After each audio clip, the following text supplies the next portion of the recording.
ವಿದ್ಯಾರ್ಥಿಗಳೇ, ಇವತ್ತಿನ ಎರಡನೇ ಅವಧಿಗೆ ನಿಮ್ಮನ್ನೆಲ್ಲ ಸ್ವಾಗತಿಸ್ತಾ, ಎರಡನೇ ಅವಧಿಯಲ್ಲಿ ನಾವು ಯಾವುದ್ರ ಬಗ್ಗೆ ಚರ್ಚೆ ಮಾಡ್ತೀವಪ್ಪ ಅಂತಂದರೆ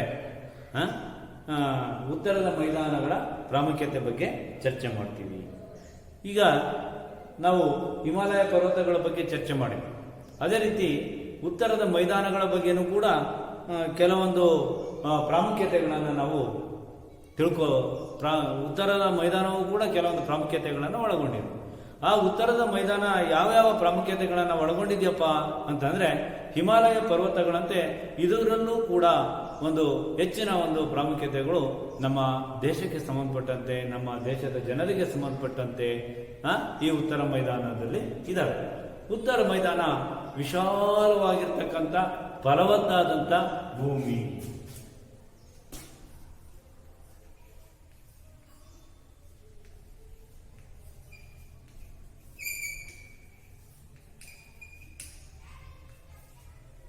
ಉತ್ತರದ ಮೈದಾನ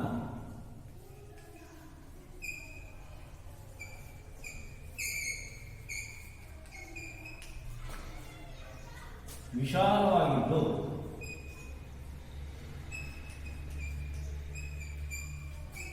ಫಲವತ್ತಾದ ಭೂಮಿಯನ್ನು ಒಳಗೊಂಡಿದೆ.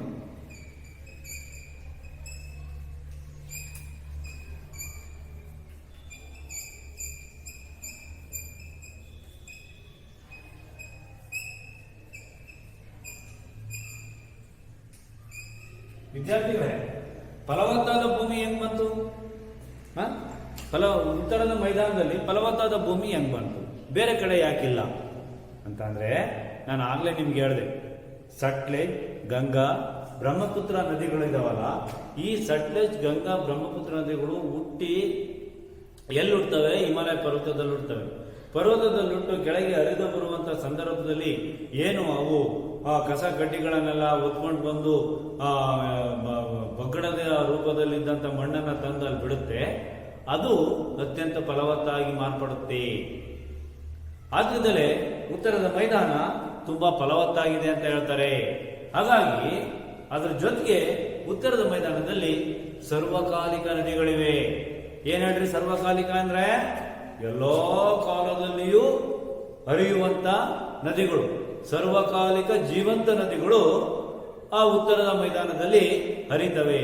ಹೀಗಾಗಿ ಈ ನೋಡಿ, ಭೂಮಿ ಫಲವತ್ತಾಗಿದ್ದು ಎಲ್ಲಾ ಕಾಲದಲ್ಲೂ ಹರಿಯುವಂತಹ ನದಿಗಳು ಇದ್ರೆ ಯಾವ ಉದ್ಯೋಗಕ್ಕೆ ಉಪಯುಕ್ತ?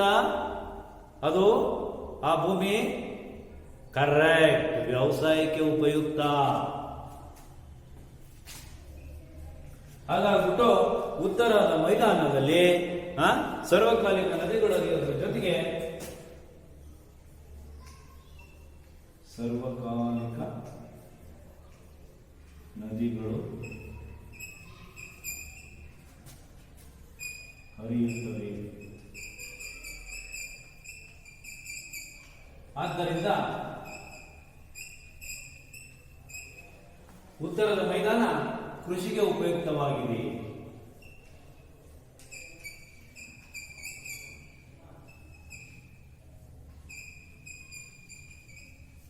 ಕೃಷಿಗೆ ಉಪಯುಕ್ತ ಆಗಿದೆ ಅಲ್ವಾ ಮಕ್ಕಳೇ? ಈಗ ಅದರಲ್ಲಿ ಕೃಷಿಗೆ ಉಪಯುಕ್ತ ಆಗಿದೆ. ಹಾಗಾಗ್ಬಿಟ್ಟು ಈಗ ಮತ್ತೊಂದು ಉತ್ತರದ ಮೈದಾನದ ಪ್ರಾಮುಖ್ಯತೆ ಯಾವುದು ಅಂತಂದೇಳಿ ನೋಡೋದಾದ್ರೆ, ಈ ಉತ್ತರದ ಮೈದಾನ ಸಮತಟ್ಟಾದ ಭೂಮಿಯ ಉತ್ತರದ ಮೈದಾನ ತುಂಬಾ ಸಮತಟ್ಟಾಗಿದೆ. ಸಮತಟ್ಟಾಗಿರೋದ್ರಿಂದ ರಸ್ತೆ ಮಾರ್ಗವನ್ನ, ರೈಲು ಮಾರ್ಗವನ್ನ ನಾವು ನಿರ್ಮಾಣ ಮಾಡೋದಕ್ಕೆ ಉತ್ತರದ ಮೈದಾನ ಅನುಕೂಲಕಾರಿಯಾಗಿದೆ. ಅಷ್ಟೇ ಅಲ್ಲ, ಸಂಪರ್ಕ ಮಾಧ್ಯಮಕ್ಕೂ ಉಪಯುಕ್ತ. ಉತ್ತರದ ಮೈದಾನ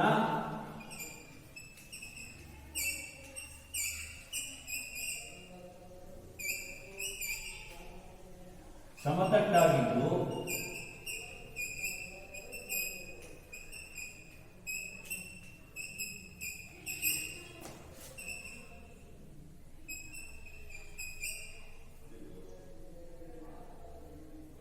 ರಸ್ತೆ ಮಾರ್ಗ ರೈಲು ಮಾರ್ಗ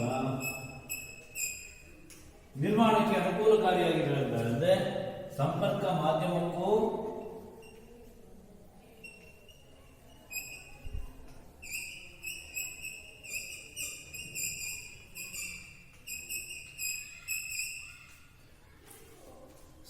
ಮಾಧ್ಯಮಕ್ಕೂ ಕೂಡ ಇದು ಉಪಯುಕ್ತಕಾರಿಯಾಗಿದೆ.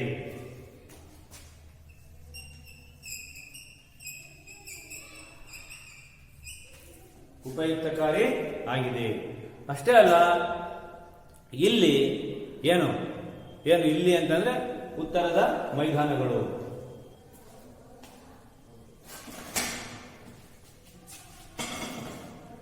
ನೋಡಿ, ಇದೇ ಉತ್ತರದ ಮೈದಾನ. ಉತ್ತರ ಪ್ರದೇಶ ಅಂತ ಏನಿದೆಯಲ್ಲ, ಇದೆಲ್ಲ ಬರುತ್ತೆ ಉತ್ತರದ ಮೈದಾನ. ಈ ಉತ್ತರದ ಮೈದಾನ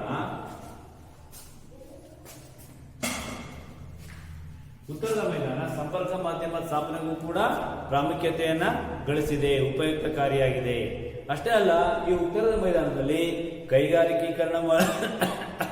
ಕೈಗಾರಿಕೀಕರಣಕ್ಕೆ ಅವಕಾಶ ಇದೆ, ನಗರೀಕರಣಕ್ಕೆ ಅವಕಾಶ ಇದೆ, ವ್ಯಾಪಾರಕ್ಕೆ ಅವಕಾಶ ಇದೆ. ಅಷ್ಟೇ ಅಲ್ಲ, ಇಲ್ಲಿ ಅನೇಕ ಯಾತ್ರಾ ಸ್ಥಳಗಳಿದ್ದಾವೆ.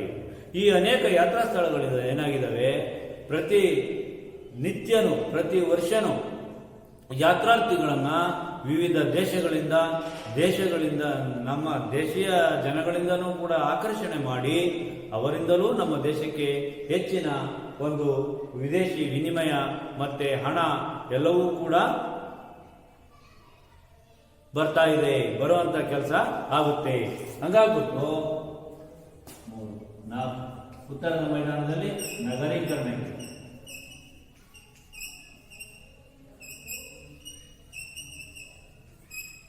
ಕೈಗಾರಿಕೀಕರಣ ಇದೆ,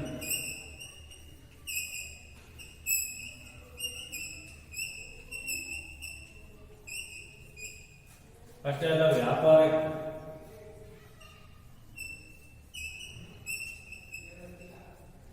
ಅದರ ಜೊತೆಗೆ ಅವಕಾಶಗಳಿದ್ದು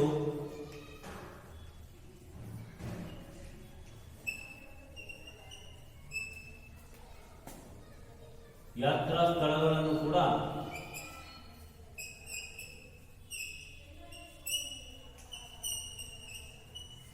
ಇದು ಹೆಚ್ಚಾಗಿ ಒಳಗೊಂಡಿದೆ. ಅರ್ಥ ಆಯ್ತಾ? ಹೀಗೆ ಈ ಉತ್ತರದ ಮೈದಾನಗಳು ಹಲವಾರು ಪ್ರಾಮುಖ್ಯತೆಯಿಂದ ಕೂಡಿದವೆ. ಉತ್ತರದ ಮೈದಾನ ಬರೀ ಕೃಷಿಗೆ ಅಷ್ಟೇ ಪ್ರಾಮುಖ್ಯತೆ ಹೊಂದಿಲ್ಲ, ಕೃಷಿ ಅಷ್ಟೇ ಇಲ್ಲಿ ಹೆಚ್ಚು ಆಗೋದು ಒಂದೇ ಅಲ್ಲ, ಅದ್ರ ಜೊತೆಗೆ ನಗರೀಕರಣಕ್ಕೆ ಅವಕಾಶ ಇದೆ, ಮತ್ತೆ ಕೈಗಾರಿಕೀಕರಣಕ್ಕೆ ಅವಕಾಶ ಇದೆ, ವ್ಯಾಪಾರಕ್ಕೆ ಅವಕಾಶ ಇದೆ, ಇದು ಯಾತ್ರಾ ಸ್ಥಳಗಳನ್ನು ಕೂಡ ಇದು ಹೊಂದಿದೆ. ಇಷ್ಟೆಲ್ಲ ಪ್ರಾಮುಖ್ಯತೆಗಳಿರೋದ್ರಿಂದ ನಮ್ಮ ಭಾರತದಲ್ಲಿ ಅತಿ ಹೆಚ್ಚಿನ ಜನಸಂಖ್ಯೆ ಇರೋದೇ ಉತ್ತರದ ಮೈದಾನದಲ್ಲಿ, ಉತ್ತರ ಭಾರತದಲ್ಲಿ, ಉತ್ತರ ಪ್ರದೇಶದಲ್ಲಿ ಅತಿ ಹೆಚ್ಚಿನ ಜನ ಇದ್ದಾರೆ. ಯಾಕಪ್ಪ ಅಲ್ಲಿ ಅತಿ ಹೆಚ್ಚಿನ ಜನ ಇದ್ದಾರೆ ಅಂತಂದ್ರೆ ಸರ್ವಕಾಲಿಕ ನದಿಗಳಿದಾವೆ, ಮತ್ತೆ ಯಾತ್ರಾ ಸ್ಥಳಗಳಿದಾವೆ, ಮತ್ತೆ ಕೈಗಾರಿಕರಣಕ್ಕೆ ಅವಕಾಶ ಇದೆ, ಮತ್ತೆ ನಗರೀಕರಣಕ್ಕೆ ಅವಕಾಶ ಇದೆ, ವ್ಯಾಪಾರೀಕರಣಕ್ಕೆ ಅವಕಾಶ ಇದೆ. ಇದೆಲ್ಲಕ್ಕಿಂತ ಹೆಚ್ಚಾಗಿ ನಮ್ಮ ಭಾರತದಲ್ಲಿ ಅತಿ ಹೆಚ್ಚಿನ ಉದ್ಯೋಗ ಅವಕಾಶಗಳು ಇರೋದು ಯಾವ ಕ್ಷೇತ್ರದಲ್ಲಿ ಅಂದ್ರೆ ಕೃಷಿ ಕ್ಷೇತ್ರದಲ್ಲಿ. ಸರ್ವಕಾಲಿಕ ನದಿಗಳಿದ್ದು ಅಲ್ಲಿ ಕೃಷಿಗೂ ಕೂಡ ಹೆಚ್ಚು ಉಪಯುಕ್ತತೆ ಅಂತಕ್ಕಂಥದ್ದು ಕಂಡುಬರೋದ್ರಿಂದ ಅಲ್ಲಿ ಹೆಚ್ಚಿನದಾಗಿ ಜನರು ವಾಸ ಮಾಡ್ತಾ ಇದ್ದಾರೆ. ಇದಿಷ್ಟು ಹಿಮಾಲಯ ಪರ್ವತ, ಉತ್ತರದ ಮೈದಾನಗಳ ಬಗ್ಗೆ ನಾವು ತಿಳ್ಕೊಂಡ್ವಿ. ಈಗ ಪರ್ಯಾಯ ಪ್ರಸ್ಥಭೂಮಿ ಬಗ್ಗೆ ತಿಳ್ಕೊಳ್ಳೋಣ.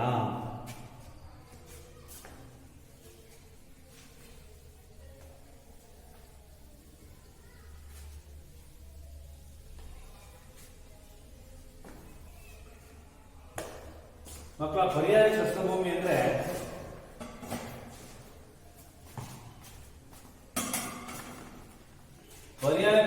ಅಂತಂದ್ರೆ ನೋಡಿ, ಉತ್ತರ ಭಾರತದ ಮತ್ತೆ ದಕ್ಕನ್ ಪ್ರಸ್ಥಭೂಮಿಯ ಮಧ್ಯದಲ್ಲಿ ಬರ್ತಕ್ಕಂಥದ್ದು ಪರ್ಯಾಯ ಪ್ರಸ್ಥಭೂಮಿ. ದಕ್ಕನ್ ಪ್ರಸ್ಥಭೂಮಿ ಅಂತಂದ್ರೆ ಇಲ್ಲಿಂದ ಈ ಛತ್ತೀಸ್ಗಢ, ಮಧ್ಯ ಭಾರತದಿಂದ ಕೆಳಗೆ ಬರೋದು. ಮಧ್ಯ ಭಾರತ, ಛತ್ತೀಸ್ಗಢ ಇವೆಲ್ಲ ಇರೋದೇ, ವಿಂಧ್ಯ ಪರ್ವತ, ಸಾತ್ಪುರ ಶ್ರೇಣಿಗಳೆಲ್ಲ ಇರೋದೇ ಪರ್ಯಾಯ ಪ್ರಸ್ಥಭೂಮಿ. ಅದರ ಮೇಲ್ಭಾಗದಲ್ಲಿ ಉತ್ತರ ಭಾರತ ಬರುತ್ತೆ ಅಥವಾ ಉತ್ತರ ಪ್ರದೇಶ ಬರುತ್ತೆ. ಆ ಭಾಗಗಳಲ್ಲಿ ಕಂಡುಬರೋದೇ ಪರ್ಯಾಯ ಪ್ರಸ್ಥಭೂಮಿ.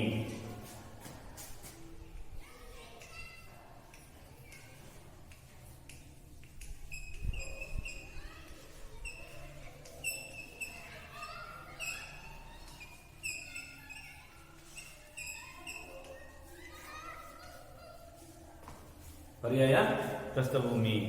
ಭಾರತದ ಪ್ರಾಕೃತಿಕ ವಿಭಾಗಗಳಲ್ಲಿ ಇದು ಅತ್ಯಂತ ವಿಶಾಲವಾದುದು. ಯಾವುದೋ ಪರ್ಯಾಯ ಪ್ರಸ್ಥಭೂಮಿ. ಭಾರತದ ಪ್ರಾಕೃತಿಕ ವಿಭಾಗಗಳೇನಿದ್ದಾವೆ ಆ ಪ್ರಾಕೃತಿಕ ವಿಭಾಗಗಳಲ್ಲೇ ಅತ್ಯಂತ ವಿಶಾಲವಾದುದು ಈ ಪರ್ಯಾಯ ಪ್ರಸ್ಥಭೂಮಿ.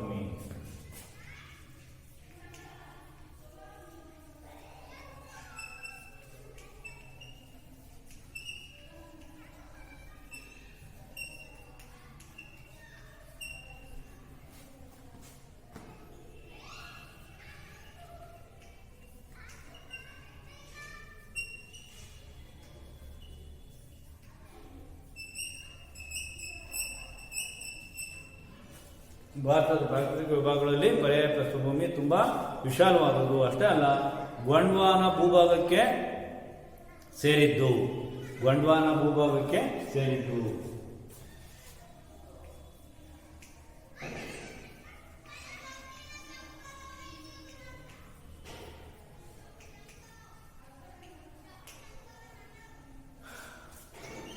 ಗೊಂಡ್ವಾನ ಭೂಭಾಗಕ್ಕೆ ಸೇರಿದ್ದು. ಗೊಂಡ್ವಾನ ಕಾಲ ಅಂತಂದ್ರೆ ಅದು ಒಂದು ಕಾಲ ಇತ್ತು. ಏನು? ಸುತ್ತಲೂ ಕತ್ತಲೆಯಿಂದ ಕೂಡಿದ, ಎತ್ತ ನೋಡಿದರೂ ಬರೇ ಕಾಡುಗಳಿಂದ ಆವೃತವಾದಂಥ ಕಾಲ ಇತ್ತು. ಆ ಸುತ್ತಲೂ ಕತ್ತಲೆಯಿಂದ ಕೂಡಿದ, ಎತ್ತ ನೋಡಿದರೂ ಬರೇ ಕಾಡುಗಳಿಂದಲೇ ಕೂಡಿರುವಂತಹ ಒಂದು ಯುಗ ಇತ್ತು ಆ ಪ್ರಪಂಚದಲ್ಲಿ. ಆ ಯುಗ ಇದ್ದಕ್ಕಿದ್ದಂಗೆ ಭೂಕಂಪ ಆಗಿ ಅಲ್ಲಿದ್ದಂಥ ಕಾಡುಗಳೆಲ್ಲ ಭೂಮಿಯಲ್ಲಿ ಹುದುಗಿ ಹೋಗಿ ಏನಾಗಿದ್ದಾವೆ?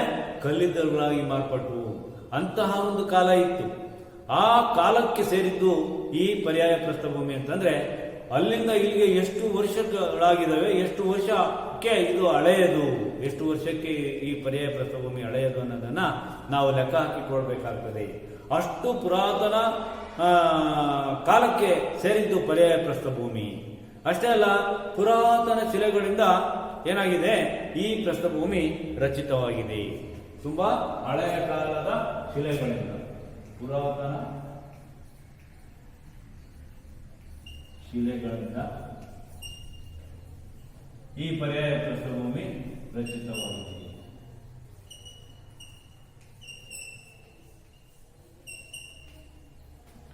ಪುರಾತನ ಶಿಲೆಗಳಿಂದ ಈ ಪರ್ಯಾಯ ಪ್ರಸ್ಥಭೂಮಿ ರಚಿತವಾಗಿದೆ. ಅಷ್ಟೇ ಅಲ್ಲ, ಉತ್ತರ ಮೈದಾನದಿಂದ ದಕ್ಷಿಣಕ್ಕಿದೆ. ಉತ್ತರ ಮೈದಾನದಿಂದ ದಕ್ಷಿಣಕ್ಕಿದೆ.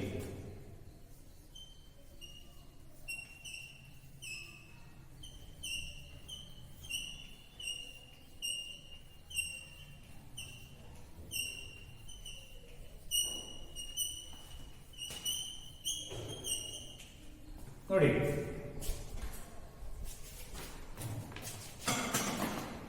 ಉತ್ತರದ ಮೈದಾನ, ಇದೇ ಉತ್ತರದ ಮೈದಾನ, ಇದಿಷ್ಟು ಉತ್ತರದ ಮೈದಾನ, ಇದಿಷ್ಟು ಉತ್ತರದ ಮೈದಾನ. ಉತ್ತರದ ಮೈದಾನದಿಂದ ಈ ಕಡೆ ಹೋದ್ರೆ ಉತ್ತರ, ಈ ಕಡೆ ಹೋದ್ರೆ ದಕ್ಷಿಣ. ಈ ದಕ್ಷಿಣಕ್ಕೆ ಇಲ್ಲಿದೆ ಅಂತ ಹೇಳ್ತಾರೆ. ಉತ್ತರದ ಮೈದಾನದಿಂದ ದಕ್ಷಿಣಕ್ಕಿದೆ. ಅಷ್ಟೇ ಅಲ್ಲ, ಇದು 16 ಲಕ್ಷ ಚದರ ಕಿಲೋಮೀಟರ್ ಪ್ರದೇಶದಲ್ಲಿ ಹರಡಿದೆ. 16 ಲಕ್ಷ ಚದರ ಕಿಲೋಮೀಟರ್ ಪ್ರದೇಶದಲ್ಲಿ ಹರಡಿದೆ. 16 ಲಕ್ಷ ಚದರ ಕಿಲೋಮೀಟರ್ ಪ್ರದೇಶದಲ್ಲಿ ಇದು ಹರಡಿಕೊಂಡಿದೆ ಅಂತಂದೇಳಿ ಹೇಳಬಹುದು. ಇನ್ನು ಈ ಪರ್ಯಾಯ ಪ್ರಸ್ಥಭೂಮಿ ತ್ರಿಕೋನಾಕಾರವಾಗಿದೆ. ತ್ರಿಕೋನಾಕಾರ, ನೀವು ಅದನ್ನು ನೋಡಿದ್ರೆ ಟ್ರಯಾಂಗಲ್ ಶೇಪ್ ಅಲ್ಲಿದೆ ನೋಡಿ. ತ್ರಿಕೋನಾಕಾರ ನೋಡಿ,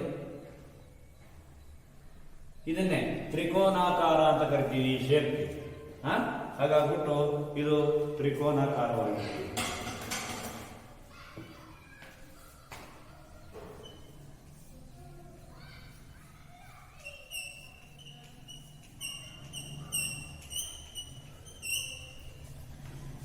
ಪರ್ಯಾಯ ಪ್ರಸ್ಥಭೂಮಿ ತ್ರಿಕೋನಾಕಾರವಾಗಿದೆ.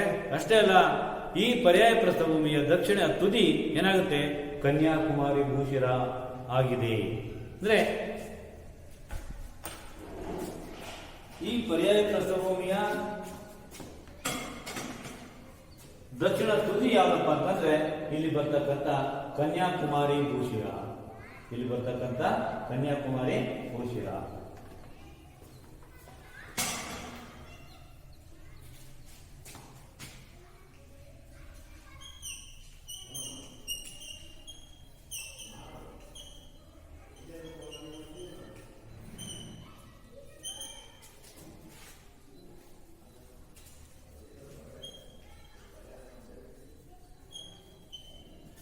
ಕನ್ಯಾಕುಮಾರಿ ಭೂಶಿರ. ಎಷ್ಟು? ಕನ್ಯಾಕುಮಾರಿ ಭೂಶಿರ. ಈ ಕನ್ಯಾಕುಮಾರಿ ಭೂಶಿರ ಪರ್ಯಾಯ ಪ್ರಸ್ಥಭೂಮಿಯ ತುತ್ತ ತುದಿ ಆಗಿದೆ. ಅಷ್ಟೇ ಅಲ್ಲ, ಈ ಪರ್ಯಾಯ ಪ್ರಸ್ಥಭೂಮಿಯಲ್ಲಿ ಅನೇಕ ಬೆಟ್ಟ ಮತ್ತು ಪ್ರಸ್ಥಭೂಮಿಗಳು ಇವೆ. ಅನೇಕ ಬೆಟ್ಟ ಮತ್ತು ಪ್ರಸ್ಥಭೂಮಿಗಳು ಇವೆ. ಆ ಬೆಟ್ಟ ಪ್ರಸ್ಥಭೂಮಿಗಳು ಯಾವಪ್ಪ ಅಂತಂದ್ರೆ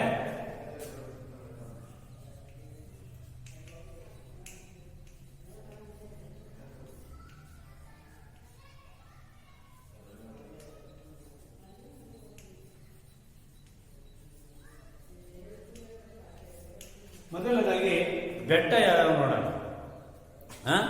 ಅರಾವಳಿ ಬೆಟ್ಟ, ವಿಂಧ್ಯ ಸಾತ್ಪುರ ಶ್ರೇಣಿ, ಅದೇ ರೀತಿ ಪಶ್ಚಿಮ ಘಟ್ಟಗಳು, ಪೂರ್ವ ಘಟ್ಟಗಳು, ಅದೇ ರೀತಿ ಪಶ್ಚಿಮ ಘಟ್ಟಗಳಲ್ಲಿ ಚೋಟಾ ನಾಗಪುರ ಪ್ರಸ್ಥಭೂಮಿ, ಚೋಟಾ ನಾಗಪುರ ಸರಣಿ, ದಕ್ಕನ್ ಪ್ರಸ್ಥಭೂಮಿ, ಮಾಳ್ವ ಪ್ರಸ್ಥಭೂಮಿ ಮುಂತಾದವು. ಈಗ ನಾನು ಹೇಳಿದ್ದು ಬೆಟ್ಟಗಳು ಜೊತೆಗೆ ಪ್ರಸ್ಥಭೂಮಿಯನ್ನು ಕೂಡ ನಾನು ಹೇಳಿದೆ. ಅದರಲ್ಲಿ ಮೊದಲನೇದಾಗಿ ಹೇಳೋದಾದ್ರೆ ಬೆಟ್ಟಗಳಲ್ಲಿ ಅರಾವಳಿ ಬೆಟ್ಟಗಳು, ವಿಂಧ್ಯ ಬೆಟ್ಟಗಳು, ಸಾತ್ಪುರ ಶ್ರೇಣಿಗಳು, ಆಮೇಲೆ ಪಶ್ಚಿಮ ಘಟ್ಟಗಳು, ಪೂರ್ವ ಘಟ್ಟಗಳು. ವಿಂಧ್ಯ, ಸಾತ್ಪುರ, ಅರಾವಳಿ ಇದೆಲ್ಲ ಬೆಟ್ಟ.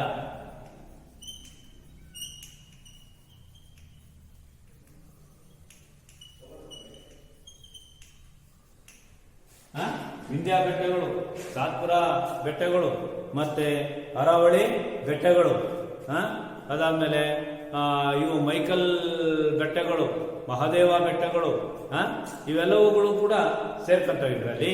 ಇದ್ರ ಜೊತೆಗೆ ಘಟ್ಟ ಪ್ರದೇಶಗಳು ಇದಾವೆ.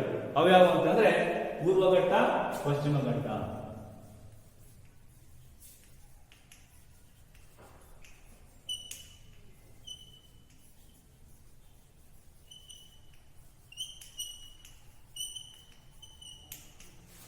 ಆಮೇಲೆ ಪ್ರಸ್ಥಭೂಮಿಗಳು ಅಂತ ಹೇಳಿದ್ರೆ ಅವ್ಯಾವ ಅಂತಂದ್ರೆ ಮಾಳ್ವ ಪ್ರಸ್ಥಭೂಮಿ, ಮತ್ತೆ ಚೋಟಾ ನಾಗಪುರ ಸರಣಿ, ದಕ್ಕನ್ ಪ್ರಸ್ಥಭೂಮಿ. ಮಾಳ್ವ ಪ್ರಸ್ಥಭೂಮಿ, ದಕ್ಕನ್ ಪ್ರಸ್ಥಭೂಮಿ.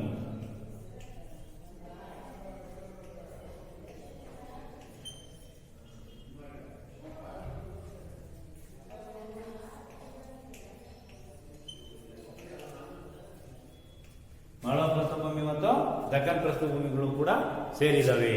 ಇವಿಷ್ಟು ಕೂಡ ಈ ಪರ್ಯಾಯ ಪ್ರಸ್ಥಭೂಮಿಯಲ್ಲಿ ಕಂಡುಬರ್ತಕ್ಕಂಥ ಬೆಟ್ಟಗಳು ಮತ್ತೆ ಪ್ರಸ್ಥಭೂಮಿಗಳು.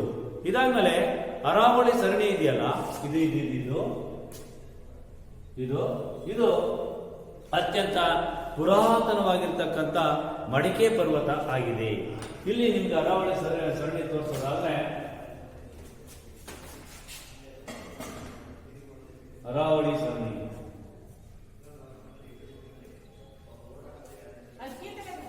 ಇಲ್ಲಿದೆ ನೋಡಿ. ಅರಾವಳಿ ಸರಣಿ ಇಲ್ಲಿ ಈ ಅರಾವಳಿ ಸರಣಿ ತುಂಬಾ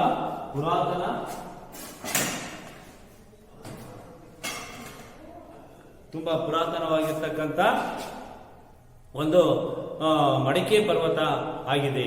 ಮಡಿಕೆ ಪರ್ವತ ಅಂದ್ರೆ ಏನಿಲ್ಲ, ಮಡಿಕೆ ಆಕಾರದಲ್ಲಿ ಏನು ಪರ್ವತಗಳು ರಚನೆಯಾಗಿ ಮಡಿಕೆ ಆಕಾರದಲ್ಲಿ ನಮಗೆ ಕಾಣಿಸ್ತವೆ, ಅವುಗಳನ್ನೇ ನಾವು ಮಡಿಕೆ ಪರ್ವತಗಳು ಅಂತಂದೇಳಿ ಕರಿತೀವಿ. ಹಾಗಾಗಿ ದೇಶದ ವಾಯುವ್ಯ ಭಾಗದಲ್ಲಿ ಈ ಅರಾವಳಿ ಪರ್ವತಗಳು ಕಂಡುಬರ್ತವೆ. ದೇಶದ ವಾಯುವ್ಯ ಭಾಗದಲ್ಲಿದ್ದಾವೆ. ಇವುಗಳನ್ನ ಮಡಿಕೆ ಪರ್ವತಗಳು ಅಂತ ಕರೀತಾರೆ.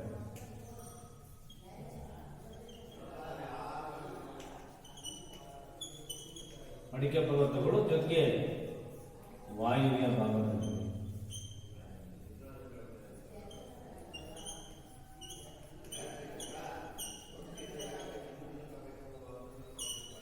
ವಾಯುವ್ಯ ಭಾಗದಲ್ಲಿದ್ದಾವೆ ಮತ್ತೆ ಮಡಿಕೆ ಪರ್ವತಗಳು. ಹಾಗಾಗ್ಬಿಟ್ಟು ಇಲ್ಲಿ ಅಬು ಪರ್ವತ ಇದ್ದು ಇಲ್ಲಿ ಈ ಪರ್ಯಾಯ ಪ್ರಸ್ಥಭೂಮಿಯಲ್ಲಿ ಅಬು ಪರ್ವತ ಇದೆ, ಮೌಂಟ್ ಅಬು ಅಂತಂದೇಳಿ. ಆ ಅಬು ಪರ್ವತದಲ್ಲಿ ಗುರು ಶಿಖರ ಅಂತ ಇದೆ. ಅಬು ಪರ್ವತ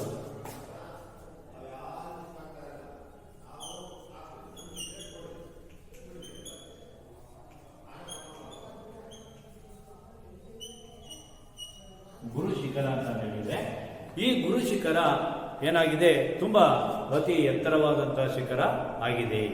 ಇದಿಷ್ಟು ಈ ಒಂದು ಕೊರೆಯ ಪ್ರಸ್ಥಭೂಮಿಯಲ್ಲಿ ಬರ್ತಕ್ಕಂಥ ಬೆಟ್ಟಗಳು, ಪ್ರಸ್ಥಭೂಮಿಗಳು ಮತ್ತೆ ಅರಾವಳಿ ಬೆಟ್ಟದ ಪ್ರಾಮುಖ್ಯತೆಯನ್ನ ತಿಳ್ಕೊಂಡ್ವಿ. ಈಗ ವಿಂಧ್ಯ ಪರ್ವತದ ಬಗ್ಗೆ ತಿಳ್ಕೊಳ್ಳೋಣ.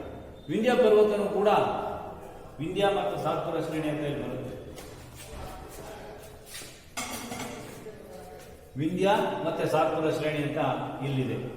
ಈ ವಿಂಧ್ಯ ಮತ್ತೆ ಸಾತ್ಪುರ ಶ್ರೇಣಿ, ವಿಂಧ್ಯ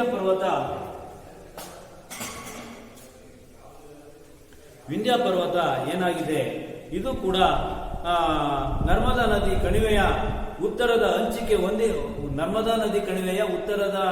ಹಂಚಿಗೆ ಹೊಂದಿಕೊಂಡಂತೆ ಹಬ್ಬಿಕೊಂಡಿದೆ.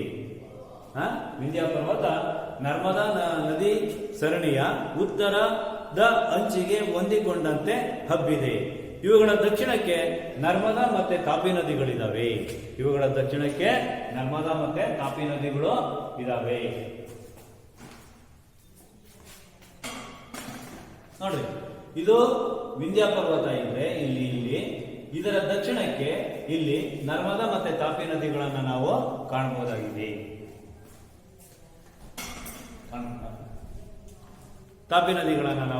ಕಾಣಬಹುದಾಗಿದೆ. ಹಾಗಾಗ್ಬಿಟ್ಟು ಪೂರ್ವ ಪಶ್ಚಿಮವಾಗಿ ಸಾತ್ಪುರ ಶ್ರೇಣಿಗಳನ್ನ ನಾವು ಕಾಣಬಹುದು. ಪೂರ್ವ ಪಶ್ಚಿಮವಾಗಿ ಸಾತ್ಪುರ ಶ್ರೇಣಿಗಳು.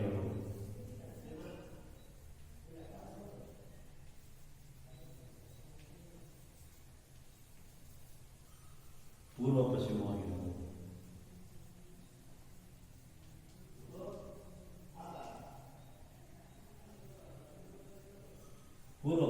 ಸಾತ್ಪುರ ಶ್ರೇಣಿಗಳನ್ನ ಕಾಣಬಹುದು.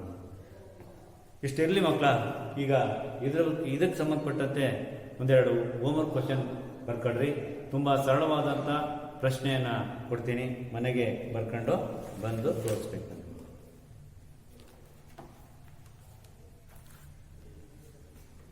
ಉತ್ತರದ ಮೈದಾನಗಳ ಪ್ರಾಮುಖ್ಯತೆಗಳಾವುವು?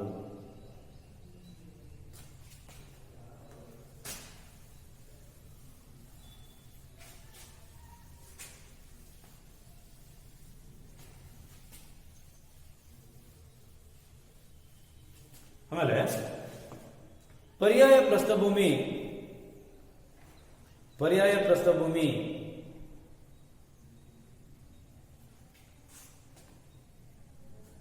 ಹೊಂದಿರತಕ್ಕಂಥ ಬೆಟ್ಟಗಳನ್ನ, ಪ್ರಸ್ಥಭೂಮಿಗಳನ್ನ ಹೆಸರಿಸಿ.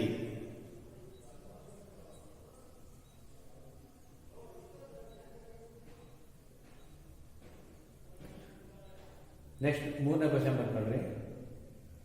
ಪರ್ಯಾಯ ಪ್ರಸ್ಥಭೂಮಿ ಹೊಂದಿರುವ ಪರ್ಯಾಯ ಪ್ರಸ್ಥಭೂಮಿಯಲ್ಲಿರುವ ಅತಿ ಎತ್ತರದ